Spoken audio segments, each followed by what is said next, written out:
Boa noite, terça-feira, 12 de janeiro. No Nesp Notícias de hoje você vai saber o que muda no processo eleitoral deste ano. Vamos receber o advogado especialista neste tema, o Rafael Ribeiro. E ainda... Chuvarada atrasa a operação Tapa Buracos da Prefeitura de Bauru e causa ainda mais estragos nas ruas. Vamos relembrar pesquisa da Unesp em Jaboticabal que transforma o esgoto em solução sustentável no campo.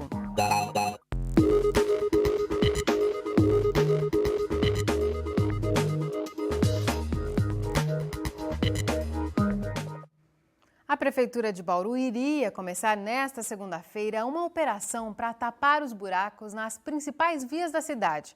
Mas, por causa da chuva que chegou no fim de semana e até agora não deu trégua, o trabalho não começou. E os buracos só aumentam. Moradores e comerciantes próximos ao cruzamento das ruas Maria José e Capitão Gomes Duarte improvisaram um aviso aos motoristas. Com caixa de papelão, vassoura e sacola plástica, eles alertam para o perigo do buraco no asfalto. Na esquina das ruas Quintino Bocaiúva e Cussi Júnior, outra iniciativa dos moradores. Foram colocados pneus para tentar impedir acidentes. E não para por aí. Na rua Henrique Save, principal rota de saída do Bauru Shopping, obstáculos também foram colocados para alertar os motoristas. Na Avenida Luiz Edmundo Carrijo Coube, que dá acesso ao campus da Unesp em Bauru, o problema não é apenas um buraco, mas vários. Isso obriga o motorista a zigue-zaguear pela pista. Veja este buraco no núcleo Geisel. É tão grande que ocupa quase toda a largura da via. Nem a Avenida Rodrigues Alves escapa das más condições do asfalto. No maior corredor de ônibus da cidade, nem sempre os motoristas conseguem desviar dos perigos. No Bela Vista, o morador registrou essa imagem. A vala aberta no asfalto é tão grande que cabe até um sofá. Asfalto antigo, chuva em excesso e obras do Departamento de Água e Esgoto. Para o secretário de Obras, esses são os 3 fatores que explicariam a precariedade da pavimentação em vários pontos da cidade. Nós temos asfalto aí com mais de 20 anos de uso e com a chuva esse asfalto já está cansado e começa a aparecer esses diversos buracos que a gente vê pela cidade. Na realidade, o fator mesmo deveria ser investimento em recapes. E como a gente não disponibiliza esse recurso e a chuva vem, a chuva é benéfica, a gente precisa dela, mas para a situação do asfalto acaba complicando para a nossa situação de obra. A verba para a operação Tapa Buracos já existe, mas a chuva nos últimos dias tem impedido o trabalho das equipes. A partir do momento que tiver uma estiagem, a gente pretende aí retomar essa operação Tapa Buracos. Os recursos que existem hoje vão ser suficientes para a operação Tapa Buraco de agora e a manutenção durante o ano? Olha, para iniciar a operação Tapa Buraco, nós temos. Isso aí está garantido, dá para a gente pôr a casa em ordem. Mas vou ter que estar negociando com o prefeito, porque eu preciso de 2.800.000. E se eu estimar o que a gente tem, o DAITEM está chegando na casa de 2 milhões. Então, vou precisar pelo menos de mais 800.000 para chegar no final do ano com tudo em ordem. O excesso de chuvas nos meses de dezembro e janeiro não tem provocado apenas o aumento de buracos na cidade. Nesse trecho da Avenida Nações Unidas e também na Avenida Pedro de Toledo, equipes da Prefeitura realizam obras de contenção. O trânsito das duas vias foi liberado em apenas meia pista. A previsão era de que os trabalhos fossem concluídos ainda hoje. E olha, a chuva se mantém em níveis consideráveis. O IPMET registra até o momento 52 milímetros hoje. A gente deve continuar com chuva até quinta-feira. Vamos ver os detalhes no mapa com informações do IPMET e do CPTEC. Agora a chuva se concentra no centro, sul e leste do estado de São Paulo. O tempo continua instável na maioria das regiões nos próximos dias. Em Bauru ainda deve chover muito hoje e amanhã também. Agora a umidade do ar é total. A velocidade dos ventos é de 12 km por hora. Hoje a mínima ficou em 22 e a máxima foi de 26 graus. É a mesma variação prevista para amanhã. Com as férias escolares, os estoques do Banco de Leite Humano de Bauru acabam ficando baixos. Se você puder doar ou conhece alguém que esteja amamentando, fique atenta às informações com a repórter Kátia Vanzini. A média de doação de leite aqui no Banco de Leite Humano de Bauru é de 4 litros ao dia, mas nas últimas semanas esse número tem reduzido para pouco mais de 1 litro. Eu vou conversar com a coordenadora do banco que vai nos explicar por que isso tem acontecido. Maria, por que isso tem acontecido? Isso é um fenômeno que acontece todo ano, né, em todos os bancos de leite. A gente já espera que tenha 2 períodos do ano onde ocorra essa queda. Um deles são os meses mais frios, né, no meio do ano, e o outro é nesse período de final e começo de ano. Então, desde o início de dezembro, a gente já sentiu uma queda muito grande no número de doadoras e no volume doado por doadora. E agora, em janeiro, acentuou ainda mais. Se continuar dessa forma, logo, né, pouco tempo, acredito que até para o final desse mês, a gente já esteja numa situação muito crítica, deixando de cumprir com a quantidade que os hospitais precisem. Quem são essas crianças que dependem da doação desse leite humano? Normalmente são os prematuros, tá? Que são crianças que estão internadas, graves, mas também às vezes tem crianças que estão apresentando um quadro, né, um estado de saúde, que o leite humano é indicado no seu tratamento. Qual é a mãe, né? Como que ela pode saber se ela pode ser doadora ou não? Toda mulher que estiver amamentando e tiver leite excedente, né, que a gente fala que é o leite sobrando, ela amamenta o filho e percebe que ainda tem leite. Ela pode ser doadora. Ela também precisa não estar fazendo uso de medicação contraindicada para o aleitamento, nem apresentar nenhum problema de saúde que também não indique a doação de leite. Ok, obrigada pelas informações. Então, se você tem interesse em fazer uma boa ação e ajudar o Banco de Leite Humano de Bauru, você pode entrar em contato pelo telefone 3226-3227 e pedir mais informações. Kátia Vanzini para o Unesp Notícias. Depois do intervalo, o assunto é eleição. Você sabia que mudou uma série de regras para este ano? Quem explica é o advogado Rafael Ribeiro. Voltamos num instante só. Neste ano tem eleição municipal. Em todo o Brasil vão ser escolhidos novos prefeitos, vice-prefeitos e vereadores. Aqui em Bauru se mantém as 17 vagas em disputa no Legislativo. O que deve afetar a vida dos candidatos agora são as novas regras para o processo eleitoral sancionadas no ano passado. Para explicar o que muda em 2016, a gente recebe o advogado especialista neste tema, o Rafael Ribeiro. Rafael, muito obrigada por sua presença aqui no Unesp Notícias. Eu que agradeço mais uma vez, podendo esclarecer assuntos tão relevantes. Rafael, eu queria começar por uma mudança que já está beneficiando os políticos, que é a alteração do prazo para a desfiliação partidária. Agora o prazo está maior, né? Exato. Antigamente, né, na regra passada, era de 1 ano. Então, a partir de outubro, os candidatos já teriam que estar filiados ao partido político que eles queriam concorrer à eleição. Agora esse prazo foi estendido para até abril, é a chamada janela eleitoral. Essa janela foi discutida meio nas escondidas, porque as pessoas não falavam muito e ela acabou saindo no final dessa mini-reforma eleitoral. Ela ajuda os candidatos, estende mais ainda as discussões políticas. No meu ponto de vista, ela é boa para os candidatos e ruim para o poder público, porque vai ficar um ano mais desgastante ainda para discutir as eleições. Como se os candidatos tivessem escolhido já outubro, alguns assuntos partidários já estariam encerrados. Quer dizer, enquanto agora, não em se abril, define, parece que fica tudo parado. exatamente. Né? Nada é votado. Nada é votado, eles estão ainda discutindo para que partido vamos, para daí sair as coligações e as convenções. E, por consequência, as convenções e o prazo para eles registrarem as candidaturas também foram atrasados. Exatamente. Antigamente, as convenções teriam que estar finalizadas até 30 de julho, definindo os candidatos e as coligações. Agora, com essa janela, o prazo também foi estendido para até 5 de agosto. Então, até 5 de agosto, nós temos um prazo para que as coligações sejam definidas. Quem vai ser candidato a prefeito, com quem vai ser, com qual partido. Então, ela também foi estendida mais próximo das eleições, encurtando o próprio período de propaganda eleitoral, né? Uma outra discussão importante, principalmente por causa das investigações da Lava Jato, é a proibição das empresas poderem doar para os candidatos. Está claro agora, porque precisou de uma interferência do Supremo Tribunal Federal, né? Empresas não podem mais doar para candidatos? Exatamente. a Ordem dos Advogados do Brasil entrou com uma ação direta de inconstitucionalidade no Supremo, questionando a doação de pessoas jurídicas para a campanha eleitoral. Esse debate foi travado no Supremo, a maioria já tinha se consolidado, o ministro Gilmar Mendes acabou segurando esse processo com vista.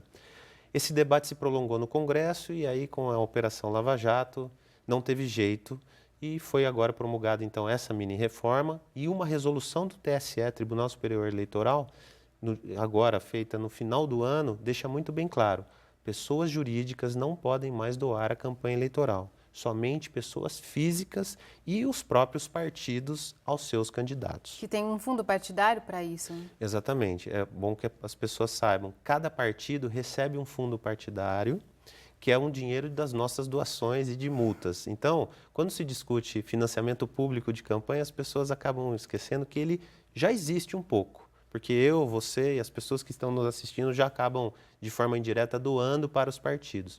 Mas hoje está muito bem claro. As doações de pessoas jurídicas que foram feitas para os partidos não vão poder nem entrar mais nesse calendário eleitoral. Por qual motivo? Somente pessoa física devidamente identificada que faz uma doação para o partido, esse partido faz uma doação para o candidato. Tem que estar muito bem claro a origem desse dinheiro, que é de pessoa física. Mas você acha, Rafael, que ainda há brechas para empresários, por exemplo, doarem como pessoa física, interessados em barganhas depois, em participar de obras públicas, de editais? Com certeza, a resolução e essa mini-reforma dificultaram a ação dessas pessoas. Infelizmente, a gente sabe que quem quer fazer errado procura um jeito. Obviamente, eles vão acabar procurando alguma forma de doar. Eles vão ter que se expor mais. Então, não vão estar mais escondidos através de um CNPJ. Vai ser a pessoa física deles. Eles vão estar nessa. Tem uma outra questão também de doação por cartão de crédito e cartão de débito, que hoje vai poder ser colocado. Convenções de partidos que, no estilo convenção americana, que a gente vê na televisão, jantares, festas e promoções, isso também está regulado na resolução, estimulando esse tipo de situação. A diferença é que existe hoje um teto. E esse teto, por mais que eu possa doar 1 milhão, às vezes o candidato não vai poder receber esse valor. Quer dizer, os candidatos, então, vão ter um limite de gastos com a campanha. Aqui para Bauru já estão definidos esses limites para candidatos a prefeito e a vereadores? Sim, tanto a lei quanto a resolução dizem que o gasto, o teto de campanha é de 70% se não tiver segundo turno, do maior gasto declarado, ou 50% do maior gasto declarado se houver segundo turno. Na eleição anterior, não é? Isso, da eleição anterior. Como Bauru teve só um turno, o prefeito foi reeleito aqui, já foi, na resolução mesmo, já tem um anexo colocando o teto eleitoral de Bauru. Então, aqui em Bauru vai ser 70% do maior gasto declarado. No anexo dessa resolução, consta o maior gasto declarado em torno de R$ 570 mil. E existe, então, esse 70% em torno de uns 380 mil, que vai ser o teto para o prefeito gastar. Se for para segundo turno, esse valor cai ainda mais, porque daí é 50% do maior gasto declarado. Então, por mais que eles tenham poder de arrecadação, não vai bater no teto. Então, não vai ter como fugir desse limite. Para vereador, qual que vai ser o teto em Bauru? Hoje, pela resolução, em torno de R$ 110 mil. Os vereadores também não vão poder passar deste valor. E a gente já ouve nos bastidores vereadores que gastaram muito mais para serem eleitos e reeleitos, né? Agora eles vão ter esse teto, vão ter que trabalhar com muitas formas diferentes. Muito vai mudar nessa campanha, até pelo prazo curto, né? Que caiu para 45 dias agora. Era de 90, agora caiu para 45 dias, Exatamente. Né? E o prazo de exposição na TV e no rádio também caiu? Também caiu. A partir agora, com a convenção 5 de agosto, somente a partir do dia 16 de agosto é que vão poder ser feitas as campanhas eleitorais. Certo, Rafael. Muito obrigada por esclarecer essa série de questões aqui no Nesp Notícias. Eu que agradeço a oportunidade. Obrigado. No próximo bloco, vamos rever uma reportagem sobre um projeto da Unesp que aproveita esgoto em pastagens. Ao mesmo tempo em que aduba, o resíduo gera economia de água. A iniciativa é de pesquisadores de Jaboticabal. Você vê os detalhes daqui a pouquinho. A Amanhã, o campus da Unesp em Bauru recebe mais uma edição da Feira da Agricultura Familiar. Hortaliças, frutas, legumes e pães vão ser vendidos pelos próprios produtores. A feira é uma iniciativa da Secretaria Municipal de Agricultura em parceria com a Incubadora de Cooperativas Populares da Unesp. As barracas vão funcionar a partir das 8 da manhã e ficam abertas até às 7 da noite. É no estacionamento ali próximo à Biblioteca do campus. Hoje a gente revê uma reportagem sobre uma pesquisa do campus da Unesp em Jaboticabal. Professores e alunos desenvolvem um modelo de uso do esgoto para fertilizar e irrigar pastagens. Assim, geram uma economia dupla para o produtor, na adubação e no uso da água. Todo o esgoto da cidade de Jaboticabal, que tem cerca de 80 mil habitantes, vem para esta estação. Depois de passar por diferentes fases de tratamento, está preparado para ser despejado no córrego que dá nome à cidade. A estação funciona desde 2008 e é um avanço em relação ao descarte bruto de esgoto nos rios. Mas é preciso considerar que, mesmo tratado, o rejeito ainda traz impactos ao meio ambiente. Isso porque o efluente tem grandes quantidades de nitrogênio, fósforo e potássio. É preferível ainda a gente lançar esse efluente com todas as condições que não agride, do que o esgoto bruto que a gente joga. O que a gente está jogando fora é matéria-prima. É um pecado você desperdiçar matéria-prima no momento em que o país passa por processo de escassez e por outros problemas, sendo que você pode utilizar isso na agricultura. Com a preocupação de dar um destino mais produtivo ao esgoto da cidade, pesquisadores da Unesp decidiram investigar como ele poderia ser utilizado para aumentar a produtividade de pastagens. Para isso, uma parte do resíduo tratado passou a ser bombeado da estação para esses tanques dentro do campus. Todos os dias, esses canteiros com braquiária, um tipo de capim, são irrigados com o esgoto. Em 2 anos de pesquisa, os resultados foram significativos. Nós obtivemos 60% de acréscimo na produção de forragem. Com esse esgoto, foi possível aplicar cerca de 1.000 quilos de nitrogênio e 450 quilos de potássio por hectare. Isso representa uma economia de cerca de R$2.000 por hectare. Sem ter que gastar com a compra desses nutrientes, o produtor pode investir o dinheiro economizado em outras necessidades da plantação. Mas a economia não para por aí. Aproveitando o resíduo tratado, não é preciso destinar a água da propriedade para a plantação. Jaboticabal tem 80 mil habitantes. É possível irrigar cerca de 350 hectares. E em cada hectare, a gente economiza cerca de 50 mil litros de água por dia. Só que a fertirrigação, como é conhecida essa técnica, não pode ser feita sem planejamento. Por isso, 2 alunos de doutorado, orientados pelo professor Rogério, estudam a quantidade ideal de irrigação e também a resposta das plantas. Na pesquisa do Miqueias, por exemplo, a investigação é sobre o impacto do nitrogênio no solo. A proposta dele é definir a quantidade exata de irrigação que beneficie a planta e não prejudique o meio ambiente. A gente tenta otimizar a extração desse nitrogênio pelas plantas. A gente tenta colocar uma dose que a planta consiga absorver e esse excesso não ocorra. Ou seja, não prejudique o solo, porque à medida que você extrapola essa quantidade, a planta não absorve e esse nitrogênio ele vai para no lençol freático, acaba contaminando o lençol e, consequentemente, os cursos d'água, os rios. As pastagens também costumam se desenvolver menos nos períodos mais frios do ano. É aqui que entra a pesquisa do Jefferson.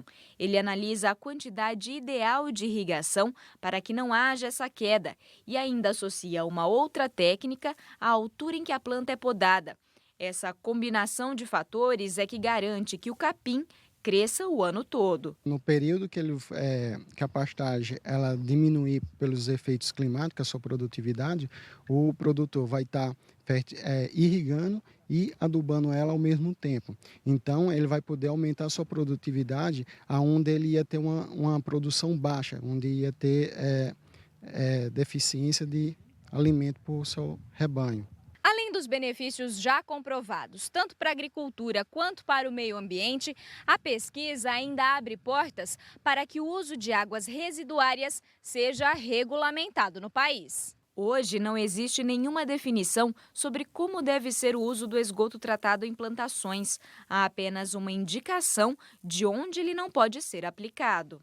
Eles têm coliformes fecais, têm certo tipo de micro-organismos, como eumintos, que causariam danos para a saúde humana e animal. Então não seria utilizável para as culturas que são consumidas cruas, como verduras. Mas não teria problema no tipo do caso da braquiária, que é consumida para animal, desde que se respeite cerca de 10 dias para o animal consumir. Outras culturas que são processadas industrialmente, como cana-de-açúcar, como o próprio milho, soja, que sofre um processo industrial, não teria nenhum problema. O objetivo, então, é que os dados levantados aqui sejam transformados em um modelo para diferentes aplicações no campo e que mude até mesmo a forma como as estações de tratamento de esgoto são planejadas. O nosso objetivo é fazer disso aqui um modelo para mostrar que com a irrigação com água residuária não vai ter danos ao solo. E no futuro, com essa abertura de novas estações de tratamento de esgoto, áreas desse tipo seriam um protótipo, um modelo para ser utilizado para o planejamento das novas estações.